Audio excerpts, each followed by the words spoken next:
За ука та юу гэж юм бэ? Шартаа. Юу нөхөө яг л шуураарай. За энэ бол маш шинжлэх шаардлагатай юм чинь. За. Зүгээр яг гэртээ байгаа материалаараа энэ жижигхэн шаардлагатай юм чинь, мини шаардлагатай юм чинь. Энд дотор хахаа махаар юм чинь, хахаа махаа чинжүү цагаан сонгоор юм чинь аа. Үзүүлэлт нь олиг хатаж байна. Тэгээ махаа би дарахтаа вайн дарсан байгаа. Вайн дараад бэбикю соустай ингээд дарсан байна махаа. Өөр юу хийх лээ?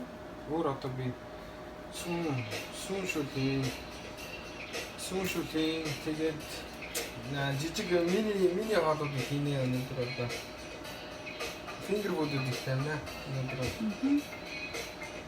Учир нь гэвэл хөргөчөндөө зай гаргах гэж байгаа учраас.